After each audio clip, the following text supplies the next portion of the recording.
Mi nombre es Andreina Darmes, estudiante de la carrera de Psicología de la Universidad Bicentenaria de Aragua, y hoy vengo a compartir con ustedes un video sobre las alteraciones sexuales en el ser humano. Las disfunciones sexuales de origen no orgánica, según el DSM-5 y CI-10, la podemos dividir en 10 tipos. La ausencia o pérdida del deseo sexual, el rechazo sexual o ausencia del placer sexual, fracaso de la respuesta genital, disfunciones orgásmica, eyaculación precoz, vaginismo no orgánico, dispaurenia no orgánica, impulso sexual excesivo, otras difusiones sexuales no debidas a enfermedades o trastornos orgánicos y difusiones sexuales no debidas a enfermedades o trastornos orgánicos. A su vez, estas se clasifican en trastornos del deseo sexual, los trastornos de excitación sexual, los trastornos orgásmicos, los trastornos sexuales con dolor y otras. Cuando hablamos del trastorno del deseo sexual, el trastorno del deseo o interés sexual es la ausencia o la disminución por el interés, los pensamientos y las fantasías sexuales y la ausencia de respuesta del deseo. En el trastorno del deseo sexual, las motivaciones para estar sexualmente excitados son pocas o no existen. La disminución es mayor que la que podría existir en una relación debido a su tiempo o edad. A menudo las causas incluyen la depresión, la ansiedad, el estrés, problemas de relación, experiencias insatisfactorias por falta de habilidades sexuales o la mala comunicación a la hora de expresar sus necesidades. Existen 3 tipos de tratamiento para este tipo de trastorno, que el principal es la terapia psicológica, hoy en día muy usada, la terapia cognitivo-conductual, la terapia sistémica de estrógeno y la terapia de la testosterona. El trastorno de la excitación se caracteriza por la incapacidad persistente para obtener la respuesta sexual de excitación al inicio, durante y hasta la terminación de la actividad sexual. Esto repercute en la calidad de vida de la persona con elevada implicación en distintas áreas de la vida, principalmente las relaciones íntimas o la relación de pareja que se ve afectada. A partir de aquí, tanto si es de forma individual como de pareja, se ofrecen herramientas estratégicas para recuperar la calidad de vida. Existen 2 tipos de trastornos de excitación. El trastorno de excitación de la mujer, la característica esencial del trastorno es la incapacidad para obtener o mantener la respuesta de lubricación propia de la fase de excitación hasta la terminación de la actividad sexual. Esta incapacidad provoca malestar o dificultad en la relación interpersonal. El trastorno puede provocar dolor durante el coito, evitando así la relación, y alteración en la relación sexual con la pareja. También está asociada frecuentemente a la ansiedad sexual, miedo, fracaso, preocupaciones sobre el funcionamiento de la mujer y la disminución en la percepción subjetiva de la excitación sexual y el placer. Ahora bien, encontramos el trastorno de excitación del hombre que está específica en la erección del varón. La característica esencial de este trastorno es una incapacidad persistente o recurrente para obtener o mantener una erección apropiada hasta el final de la actividad sexual. Además, existen diferentes patrones de este trastorno. Algunos individuos explican la incapacidad para obtener la erección ya desde el inicio de la relación sexual. Otros, en cambio, refieren que consiguen una erección normal, pero puede bajar su intensidad a la hora de la penetración.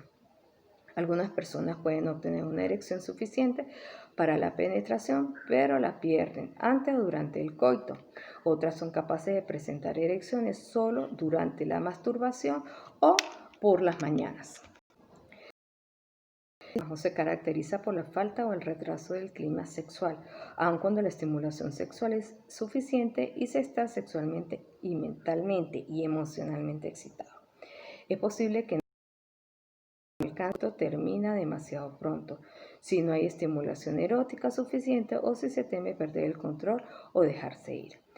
Se anima a probar la autoestimulación, que es la masturbación, y en algunas mujeres es útil la psicoterapia.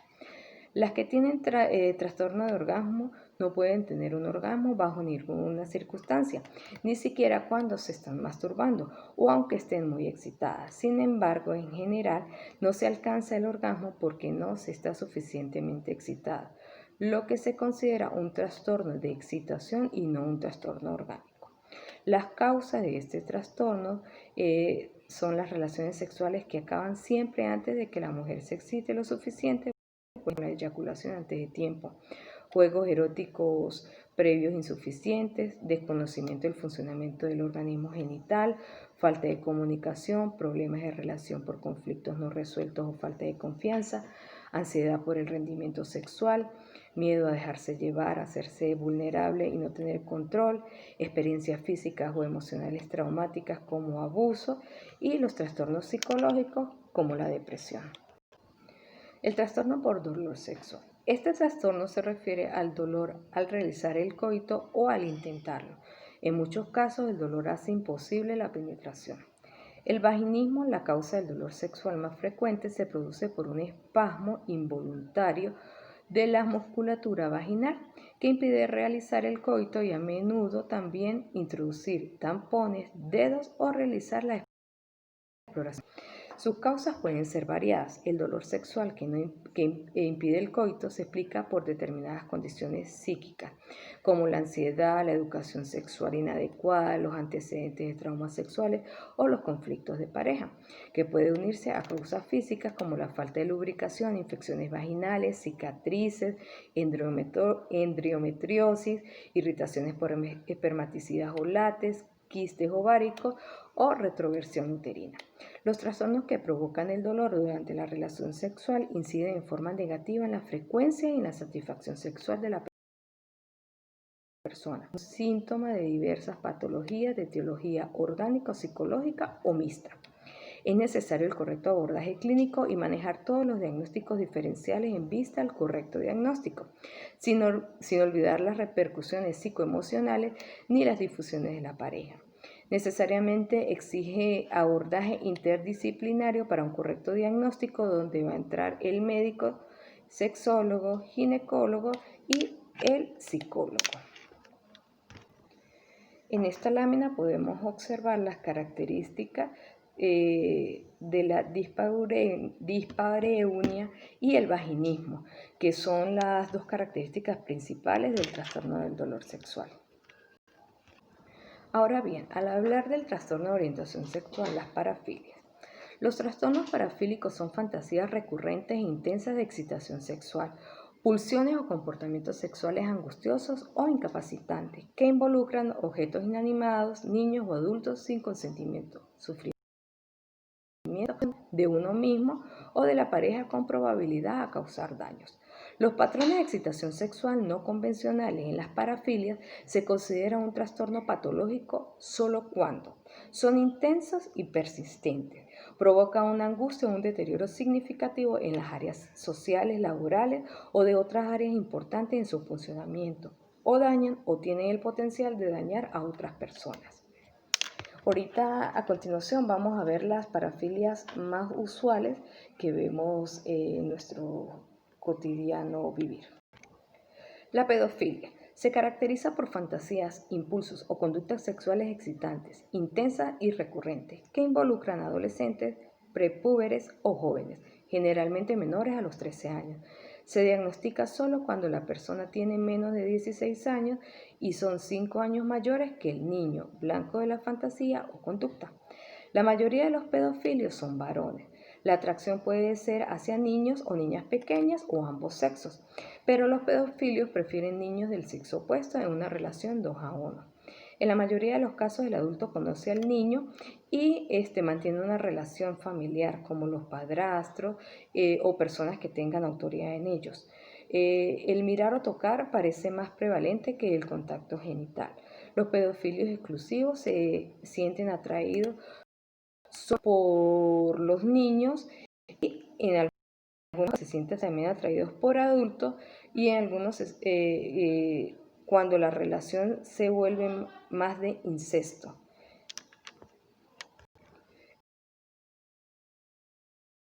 El voyeurismo, donde se obtiene por medio de la observación a las personas que están desnudas, sin ropa o que participan en una actividad sexual. Cuando se observa a las personas que están desprevenidas, esta conducta sexual suele ser causa de problemas por parte legal o de relaciones. Este trastorno implica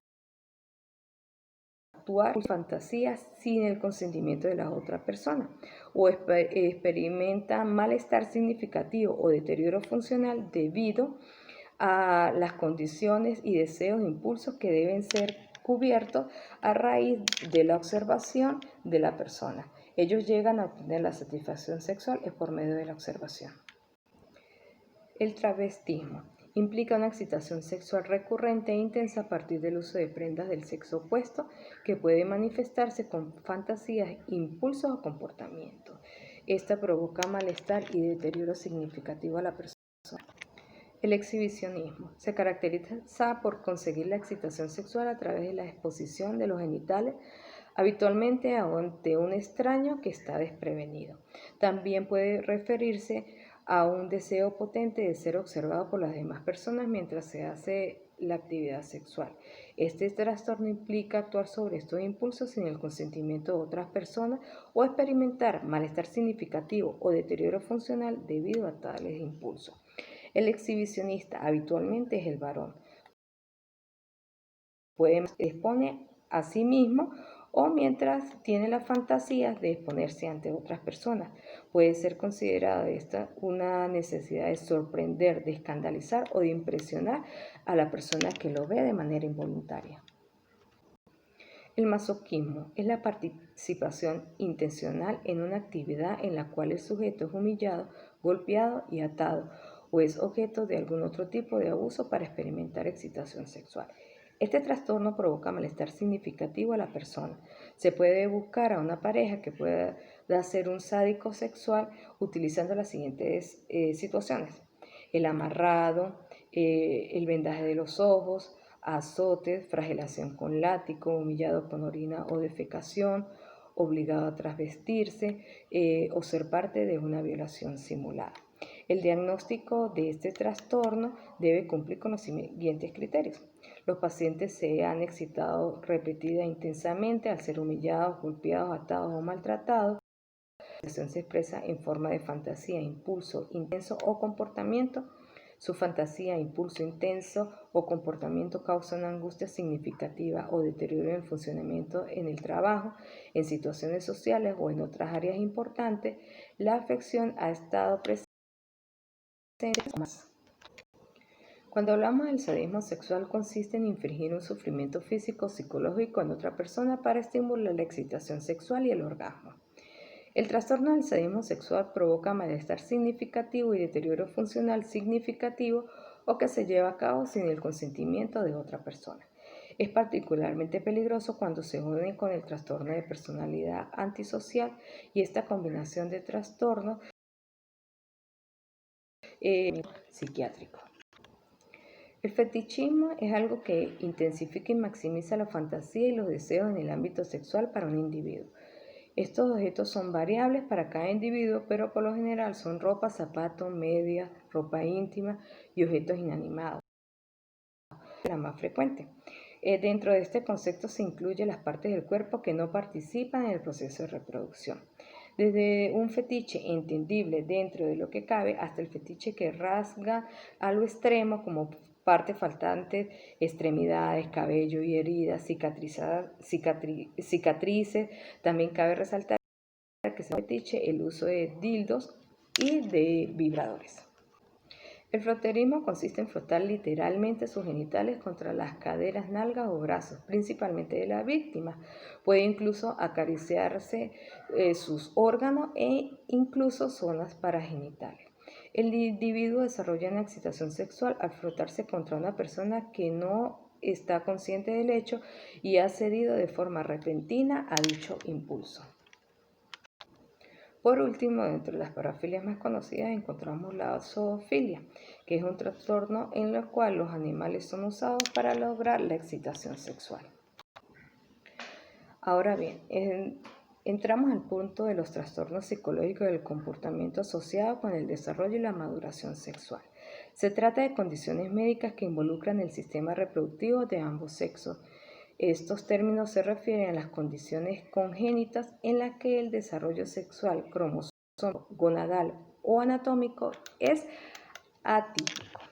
Dentro de estos trastornos encontramos 4 tipos. El primero es el síndrome de Turner.